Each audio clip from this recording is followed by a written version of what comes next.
विष्णु पुराण 18 पुराणों में अत्यंत महत्वपूर्ण तथा प्राचीन है।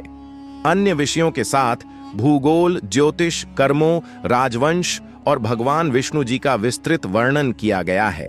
चारों वेद, ऋग्वेद, यजुर्वेद, अथर्ववेद, सामवेद के समान विष्णु पुराण जैसा कोई ग्रंथ नहीं है। इस ग्रंथ का श्रवण करने से निर्धन को धन मिलता है, विद्यार्थी को विद्या, बुद्धिहीन को बुद्धि, संतानहीन को संतान और भक्ति को भक्ति मिलती है।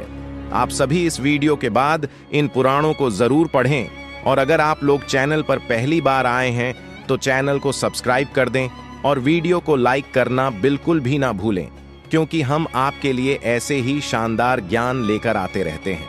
कृपया एक लाइक और एक सब्सक्राइब के साथ शुरू करते हैं विष्णु महापुराण। सर्वप्रथम भगवान गणेश जी का स्मरण करते हुए वीडियो शुरू करते हैं। नमो पार्वती नमो नमः, हर हर महादेव। हे भगवान परब्रह्म, हम सभी को अपने मन वाणी से पवित्र कीजिए और विष्णु महापुराण पढ़ने का सौभाग्य प्रदान कीजिए। श्री सूत जी बोले, मैत्रेय जी ने नित्य कर्मों से निवृत्त हुए मुनिवर पराशर जी को प्रणाम किया और उनके चरणों का स्पर्श करते हुए बोले, हे गुरुदेव जी, मैंने आपसे ही संपूर्ण वेद और सभी धर्मशास्त्रों का भली भांति अध्ययन किया है। हे मुनि श्रेष्ठ, आपकी कृपा से मेरे विरोधी जन भी मेरे लिए यह नहीं कह सकेंगे कि मैंने संपूर्ण शास्त्रों के अभ्यास में परिश्रम नहीं किया। हे धर्मज, हे महाभाग, अब मैं आपके मुखारविंद से यह सुनना चाहता हूं कि इस सृष्टि की उत्पत्ति कैसे हुई और आगे भी कैसे होगी, तथा हे ब्राह्मण, इस संसार के उपादान का कारण क्या है। यह संपूर्ण चराचर किससे उत्पन्न हुआ होगा तथा यह पहले किसमें लीन था और आगे किसमें लीन हो जाएगा। इसके अतिरिक्त भूतों का परिमाण, समुद्र, पर्वत तथा देवता आदि की उत्पत्ति, पृथ्वी का अधिष्ठान और सूर्य आदि का परिमाण तथा उनका आधार, देवता आदि के वंश, मनु, मनवंतर, चारों युगों में विभक्त कल्प और कल्पों के विभाग, प्रलय का स्वरूप, युगों के पृथक पृथक संपूर्ण धर्म, देवर्षि और राजर्षियों के चरित्र, श्री व्यास जी कृत वैदिक शाखाओं की यथावत रचना तथा ब्राह्मणादि वर्ण और ब्रह्मचर्याद आदि आश्रमों के धर्म, यह सब हे महामुनि शक्ति नंदन मैं आपसे जानना चाहता हूं। हे ब्राह्मण, आप मेरे प्रति अपना मन प्रसन्न करके मुझ पर कृपा कीजिए, जिससे मैं यह सब जान सकूं। श्री पराशर जी बोले, हे धर्मध्या मैत्रेय जी, मेरे पिताजी के पिता श्री वशिष्ठ जी ने जिसका वर्णन किया था, उस पूर्व प्रसंग का आपने मुझे अच्छा स्मरण कराया। हे मैत्रेय जी, जब मैंने सुना कि पिताजी को विश्वामित्र जी की प्रेरणा से राक्षस ने खा लिया है, तो मुझको बहुत क्रोध आया। तब राक्षसों का नाश करने के लिए मैंने यज्ञ करना आरंभ किया। उस यज्ञ में सैकड़ों राक्षस जलकर राख हो गए। इस प्रकार उन राक्षसों को संपूर्ण नष्ट होते देख मेरे पितामह वशिष्ठ जी मुझसे बोले, हे वत्स, ज्यादा क्रोध करना ठीक नहीं, अब इसे शांत करो। राक्षसों का कोई भी अपराध नहीं है। तुम्हारे पिताजी के लिए तो ऐसा ही होना था। क्रोध तो मूर्खा को ही आता है, ज्ञानी जनों को भला कैसे आ सकता है। भाई, भला कौन किसी को मारता है? पुरुष स्वयं ही अपने किए का फल भोगता है। हे प्रियवर, यह क्रोध तो मनुष्य के अत्यधिक कष्ट से संचित यश और तप के तेज को भी नाश करता है।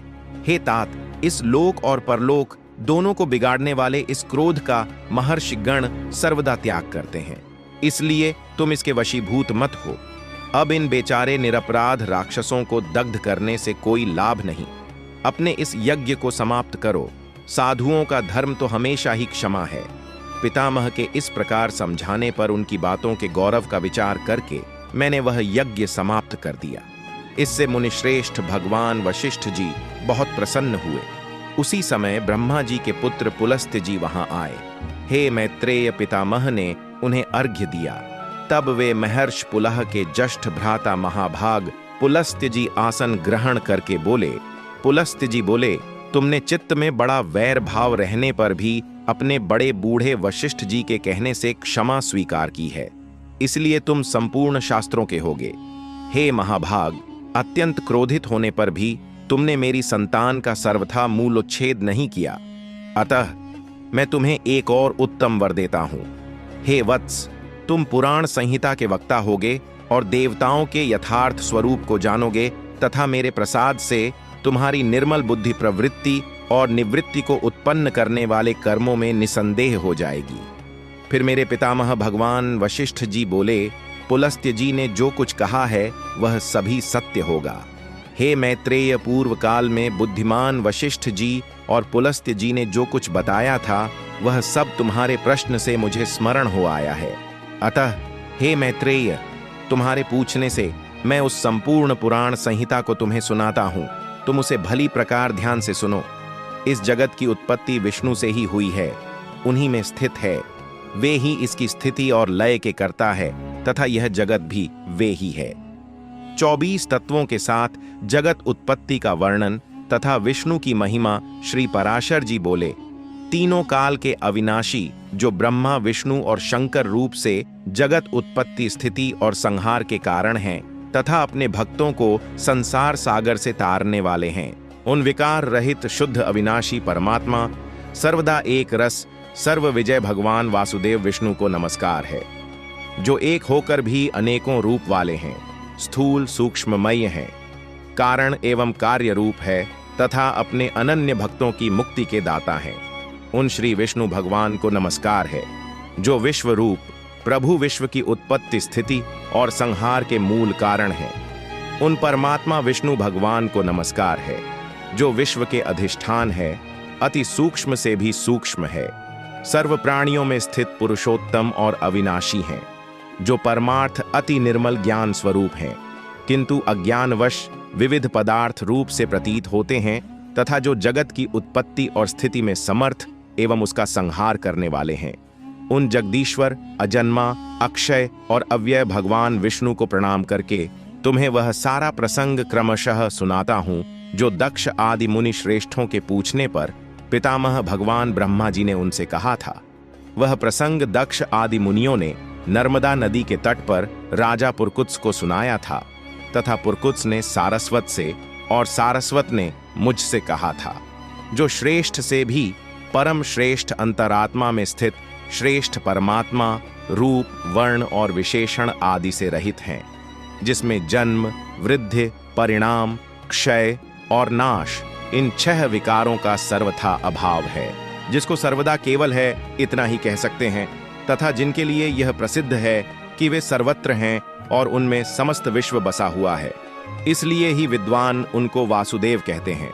वही नित्य, अजन्मा, अक्षय, अव्यय, एक रस और हेय गुणों के अभाव के कारण निर्मल परब्रह्म है। वही इन सब व्यक्त और अव्यक्त जगत के रूप से तथा इसके साक्षी पुरुष और महाकारण काल के रूप में स्थित है। हे द्विज, परब्रह्म का प्रथम रूप पुरुष है, अव्यक्त और व्यक्त अन्य रूप है तथा काल उसका परम रूप है। इस प्रकार जो प्रधान पुरुष, व्यक्त और काल इन चारों से परे है तथा जिसे विद्वत जन ही देख पाते हैं, वही भगवान विष्णु का परम पद है। प्रधान पुरुष, व्यक्त और काल यह रूप पृथक पृथक संसार की उत्पत्ति, पालन और संहार के प्रकाश तथा उत्पादन में कारण है। भगवान विष्णु जो व्यक्त, अव्यक्त पुरुष और काल रूप से स्थित होते हैं, उसे ही उनकी बालवद क्रीड़ा समझो। आर्षि मुनि अव्यक्त कारक रूप को सूक्ष्म प्रकृति के नाम से पुकारते हैं। वे क्षय रहित, अप्रमेय, अजर, अमर, शब्द तथा स्पर्श रूप से रहित हैं। वह त्रिगुणमय और जगत का कारण है तथा स्वयं अनादि एवं उत्पत्ति और लय से रहित है। यह संपूर्ण जगत प्रलय काल से लेकर सृष्टि के आदि तक उसी से व्याप्त था। हे विद्वन, श्रुति के मर्म को जानने वाले श्रुति परायण ब्रह्मवेत्ता महात्मा गण इसी अर्थ को लक्ष्य करके प्रधान के प्रतिपादक इस श्लोक को कहा करते हैं। उस समय ना दिन था, ना रात्रि थी, न आकाश था, न पृथ्वी थी, न प्रकाश था, ना ही अंधकार था और ना इसके अतिरिक्त कुछ और ही था। उस समय केवल प्रधान ब्रह्म और पुरुष ही था। हे द्विज, भगवान विष्णु के 2 स्वरूप हुए। प्रधान और पुरुष सृष्टि आरंभ होने के समय उनके दोनों रूप अलग अलग हो जाते हैं। जिस अन्य रूप द्वारा वे संयुक्त एवं वियुक्त होते हैं, उनके उसी रूप को काल कहते हैं। महाप्रलय के समय संपूर्ण सृष्टि प्रकृति में विलीन थी, इसीलिए इसे प्राकृतिक प्रलय कहते हैं। काल रूप भगवान अनादि हैं, इनका अंत नहीं है। सृष्टि की उत्पत्ति, स्थिति एवं प्रलय अपनी ही गति से चलते हैं। साम्यावस्था की स्थिति हो जाने पर और पुरुष के प्रकृति से पृथक हो जाने पर विष्णु भगवान का काल रूप बना रहता है। तत्पश्चात सृष्टि निर्माण का समय आने पर सर्वव्यापी सर्वात्मा अंतर्यामी भगवान ने स्वयं की इच्छा से परिणामी पुरुष में प्रविष्ट होकर सृष्टि कार्य के लिए प्रेरित किया। हे ब्राह्मण, वह पुरुषोत्तम ही इनको शोभित करने वाले हैं और वे ही क्षुब्ध होते हैं तथा संकोच और विकास युक्त प्रधान रूप से भी वे ही स्थित हैं। ब्रह्मादि जीव रूप तथा महतत्व रूप से स्थित हैं। हे विप्र, विष्णु के परम उपाधि रहित स्वरूप से प्रधान और पुरुष यह दो रूप हुए उसी विष्णु के, जिस अन्य रूप के द्वारा वे दोनों सृष्टि और प्रलय काल में संयुक्त और वियुक्त होते हैं, उस रूपांतर का ही नाम काल है। बीते हुए प्रलय काल में यह व्यक्त प्रपंच प्रकृति में लीन था, इसलिए प्रपंच के इस प्रलय को प्राकृत प्रलय कहते हैं। हे द्विज काल रूप भगवान अनादि हैं, इनका अंत नहीं है, इसलिए जगत की उत्पत्ति स्थिति और प्रलय भी कभी नहीं रुकते। हे मैत्रेय, प्रलय काल में प्रधान प्रकृति के साम्य अवस्था में स्थित हो जाने पर और पुरुष के प्रकृति से पृथक स्थित हो जाने पर विष्णु भगवान का काल रूप प्रवृत्त होता है। तदंतर परब्रह्म परमात्मा विश्वरूप सर्वव्यापी सर्वभूतेश्वर सर्वात्मा परमेश्वर ने अपनी इच्छा से विकारी प्रधान और अविकारी पुरुष में प्रविष्ट होकर उनको शोभित किया। जिस प्रकार क्रियाशील न होने पर गंड अपनी सन्निधि मात्र से ही मन को क्षोभित कर देता है, उसी प्रकार परमेश्वर अपनी सन्निधि मात्र से ही प्रधान और पुरुष को प्रेरित करते हैं। हे ब्राह्मण, वह पुरुषोत्तम ही इनको क्षोभित करने वाले हैं और वे ही क्षुब्ध होते हैं तथा संकोच और विकास युक्त प्रधान रूप से भी वे ही स्थित हैं। ब्रह्मादि समस्त ईश्वरों के ईश्वर वे विष्णु ही समष्टि व्यष्टि रूप ब्रह्मादि जीव रूप तथा महतत्व रूप से स्थित है। हे द्विजवर, सृष्टि काल के उपस्थित होने पर साम्यावस्था प्राप्त होने के उपरांत महातत्व की उत्पत्ति हुई। महातत्व तीन प्रकार के होते हैं, सात्विक, राजस, तामस। जिस प्रकार छिलके के मध्य बीज समान रूप से भंका होता है, उसी तरह प्रधान तत्व महातत्व को ढके रहता है। तत्पश्चात महातत्व से वैकारिक अर्थात सात्विक, तेजस अर्थात राजस और तामस अर्थात भूत आदि तीन प्रकार के अहंकार की उत्पत्ति हुई। त्रिगुणात्मक होने के कारण भूत, इंद्रिय और देवताओं के उद्भव का कारण होता है। अहंकार उसी तरह महातत्व से ढका रहता है जिस तरह प्रधान तत्व द्वारा महातत्व ढका रहता है। भूतादि तामस अहंकार ने विकृत होकर शब्द तन्मात्रा और शब्द तन्मात्रा से शब्द गुण वाले आकाश की रचना की। तत्पश्चात आकाश ने विकृत होकर स्पर्श तन्मात्रा को रचा। स्पर्श तन्मात्रा, जिसे वायु कहते हैं, से विकृत होकर रूप तन्मात्रा की सृष्टि हुई। रूप तन्मात्रा से तेज का उद्भव हुआ। तेज अर्थात ज्योति का गुण रूप है जो वायु द्वारा आवृत्त हुआ। तेज से विकृत होकर रस की उत्पत्ति हुई। रस अर्थात जल को ज्योति ने ढका है। जल के विकृत होने पर गंध की सृष्टि हुई। गंध तन्मात्रा से पृथ्वी उत्पन्न हुई, जिसके गुण को गंध की मान्यता प्राप्त है, अर्थात गंध पृथ्वी का विशिष्ट गुण है। आकाश आदि भूतों में शब्द तन्मात्रा व्याप्त है, जिससे इसे तन्मात्रा कहा जाता है। सब तन्मात्राओं में विशेष भाव नहीं है, इसलिए उनकी अविशेष संज्ञा है। वे अशेष तन्मात्राएं शांत, घोर अथवा मूढ़ नहीं है। केवल तामस अहंकार से समस्त भूतों की सृष्टि होती है। 10 इंद्रियों को तेजस अथवा राजस अहंकार से उत्पन्न हुआ कहा जाता है और उनके अधिष्ठाता सात्विक अहंकार से उत्पन्न हुए कहे जाते हैं। इंद्रियों के 10 देवताओं को और 11वां मन सात्विक है। मन के देवता चंद्र, ब्रह्म और रुद्र आदि को कहा गया है। हे मैत्रेय, त्वचा, चक्षु, आंख, नाक, जीभ, कान, यह 5 ग्रहण करने वाली ज्ञानेंद्रियां हैं। गुदा, लिंग, हाथ, पैर और वाक, यह 5 कर्मेंद्रियां हैं। त्याग, शिल्प, गति एवं वचन आदि इनके कर्म है। हे ब्राह्मण, वायु, आकाश, ज्योति, जल एवं पृथ्वी आदि शब्द स्पर्श गुणों से युक्त है। यह पंचभूत शांत, घोर एवं मूढ़ है, अर्थात मोह युक्त है। इसी कारण यह विशेष है। पंचभूतों की अलग अलग शक्तियां हैं और परस्पर मिले बिना सृष्टि की रचना का कार्य नहीं कर सकते। एक दूसरे के आश्रय में रहने वाले, एक दूसरे के पूरक और एक ही लक्ष्य वाले महातत्व से लेकर विशेष पर्यंत प्रकृति डन के सभी विकारों ने पुरुष से अधिष्ठित होकर प्रधान तत्व अर्थात प्रकृति के अनुग्रह से अंड की उत्पत्ति की। हे महाबुद्धे, अंड जल के बुलबुले के समान गोलाकार तथा महान प्राकृत पंचभूतों की सहायता से बढ़ता चला गया।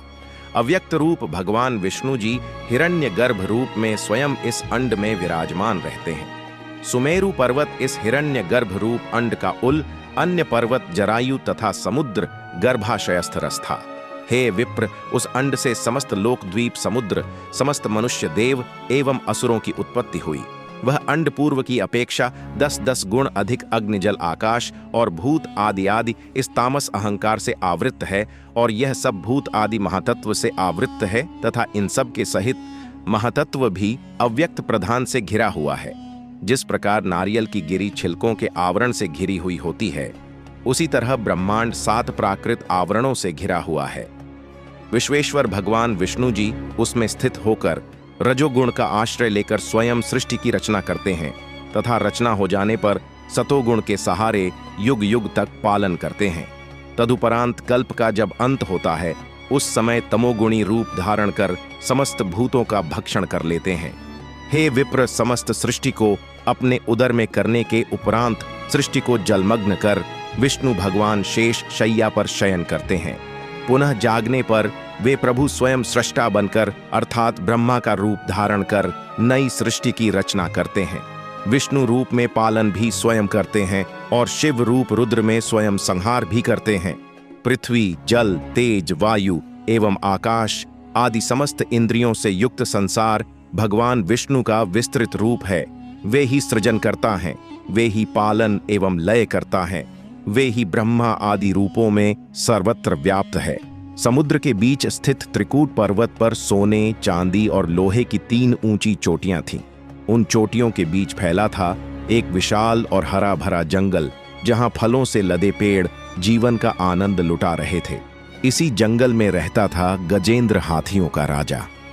अपनी पत्नियों के साथ वह एक दिन प्यास बुझाने के लिए जंगल के तालाब में पहुंचा। पानी पीने के बाद उसके मन में क्रीड़ा करने की इच्छा हुई। वह अपनी पत्नियों के साथ पानी में उतरा और खेल में मग्न हो गया। लेकिन तभी एक विशाल मगरमच्छ ने उसके पैर को अपने दांतों में जकड़ लिया। गजेंद्र तड़प उठा। उसकी पत्नियां घबराकर किनारे पहुंच गईं और रोने लगीं। कोई समझ नहीं पा रहा था कि इस विपत्ति से मुक्ति कैसे मिले। गजेंद्र ने अपनी पूरी ताकत झोंक दी। कभी वह अपनी सूंड से मगरमच्छ पर वार करता, कभी दांतों से काटता। मगरमच्छ भी अपनी पूंछ और नाखूनों से गजेंद्र को घायल करता रहा। लड़ाई पानी में थी, जहां मगरमच्छ की ताकत ज्यादा थी और गजेंद्र की कम। यह युद्ध चलता रहा, एक आध दिन नहीं, पूरे 1000 साल तक। धीरे धीरे गजेंद्र की ताकत जवाब देने लगी। उसका शरीर खून से लथपथ और कमजोर हो गया। मगरमच्छ जो जल में पलता था और शक्तिशाली होता गया। आखिरकार गजेंद्र ने अपनी हार मान ली। उसके भीतर से आवाज आई, मैंने अपनी ताकत से लड़ने की कोशिश की, लेकिन असली सहारा तो वही परमेश्वर है जो सबकी पीड़ा हरते हैं। अब मैं उन्हीं का नाम लूंगा। गजेंद्र ने हाथ उठाए आसमान की ओर देखा और प्रार्थना करने लगा, हे प्रभु, तुम ही सबके आधार हो। मुझ जैसे घमंडी प्राणी जब संकट में फंसते हैं तभी तुम्हें पुकारते हैं। मेरी प्राण शक्ति खत्म हो रही है, मेरी आवाज सूख गई है। अब सिर्फ तुम ही मेरे उद्धार करता हो। उसकी सच्ची पुकार सुनकर भगवान विष्णु क्षीर सागर से प्रकट हुए। उनके हाथ में था सुदर्शन चक्र। वे गरुड़ पर सवार होकर बिजली की गति से तालाब पहुंचे और अपने चक्र से मगरमच्छ का सिर काट डाला। लेकिन दोस्तों, कहानी यहीं खत्म नहीं होती। असल में वह मगरमच्छ था गंधर्व हूहू, जिसे एरिश देवल ने श्राप दिया था। विष्णु के चक्र से उसका श्राप कट गया और वह मुक्त हुआ।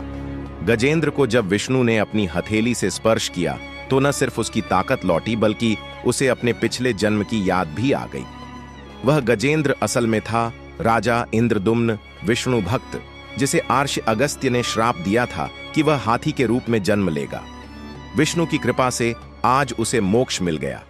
सूत मुनि ने मुनियों से कहा, गजेंद्र की यह कथा सिर्फ हाथी की नहीं है, यह हर इंसान की कथा है जो जीवन में दुख, संकट और बंधनों में जकड़ता है। लेकिन जब हम अपनी ताकत छोड़कर उस परमेश्वर का शरण लेते हैं, तभी असली मुक्ति मिलती है। मुनियों ने फिर आग्रह किया कि वे भगवान विष्णु की पूरी कथा सुने। सूत मुनि ने कहा, हाँ मैं सुनाऊंगा। महर्षि व्यास ने इन्हें भागवत रूप में रखा है और इन्हें सुनना भवसागर से पार कराने वाला है। फिर वे विष्णु के दशावतार की कथा सुनाने लगे। उन्होंने बताया, विष्णु जल के मूल हैं, इसलिए वे नारायण कहलाए। जल से ही जीवन पैदा हुआ और पहला अवतार भी जल में ही हुआ। मत्स्य अवतार उन्होंने कहा, क्षीर सागर में भगवान विष्णु शेषनाग पर विश्राम करते हैं। उनकी नाभि से कमल निकलता है और उससे ब्रह्मा का जन्म होता है, जिसने सृष्टि की रचना की। फिर समय चक्र की बात आई। कृत, त्रेता, द्वापर और कलयुग। इन 4 युगों का मिलन ही एक महायुग कहलाता है, और जब ब्रह्मा की रात आती है तो सब कुछ जलमग्न हो जाता है। वही प्रलय कहलाता है। इसी काल में सत्यव्रत राजा के पास एक छोटी मछली आई, जिसने उनसे शरण मांगी। राजा ने उस मछली को अपनी करुणा से पाल पसकर समुद्र तक पहुंचाया। वही मछली असल में विष्णु थे, जिन्होंने सत्यव्रत को आने वाले प्रलय की चेतावनी दी और उनकी नाव को बचाया। दोस्त, मैं जानता हूं कि आपका मन भटक रहा होगा, लेकिन आपको अपने मन की नहीं सुननी है और इस महाविष्णु पुराण को शुरू से लेकर अंत तक जरूर देखना है। सत्यव्रत नाम के राजा ने समुद्र के बीच खड़े होकर मछली से कहा, हे देव स्वरूप, तुम्हारी वाणी सच्ची निकली। मैं समझ नहीं पा रहा कि मेरे जीवन में यह सब क्यों घट रहा है। तभी मत्स्य अवतार भगवान विष्णु प्रकट हुए और बोले, राजन, 7 दिन के भीतर यह संपूर्ण सृष्टि प्रलय की लहरों में डूब जाएगी, पर ज्ञान, औषधियां और बीज बचाए जाने चाहिए। भगवान ने सत्यव्रत को आदेश दिया, एक विशाल नाव तैयार करो, उसमें 7 आशियों को बैठाओ, सभी औषधियों और बीजों को सुरक्षित रखो। जब प्रलय आएगा, मैं अपने विशाल सींग पर उस नाव को बांधकर बचाऊंगा। दिशा के लिए ध्रुव नक्षत्र का अनुसरण करना, और इस नए युग में तुम व्यवसत मनु के रूप में जाने जाओगे। राजा ने सिर झुकाकर प्रभु की आज्ञा स्वीकार की।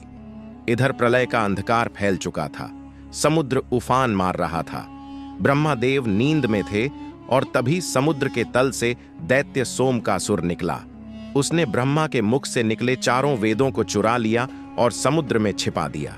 यह वही हयग्रीव राक्षस था जो वेदों को चुराकर सृष्टि का संतुलन बिगाड़ना चाहता था। प्रभु विष्णु ने अपने मत्स्य रूप में समुद्र को चीरते हुए नाव को सुरक्षित रखा और सोमकासुर से युद्ध करने निकल पड़े। भयंकर युद्ध हुआ। अंत में विष्णु जी ने सोमकासुर का वध किया और वेदों को वापस प्राप्त किया। यह था विष्णु पुराण का एक छोटा सा भाग। हमारा आपसे निवेदन है कि विष्णु पुराण के इस भाग को संपूर्ण अवश्य सुने और भगवान से जुड़े रहे। यह पार्ट 1 था। इस पुराण को संपूर्ण सुनने के लिए कमेंट में पार्ट 2 जरूर लिखे और विष्णु भगवान के भक्त चैनल सब्सक्राइबर करना न भूले। तो चलिए मिलते हैं विष्णु पुराण के पार्ट 2 में। जय श्री कृष्ण।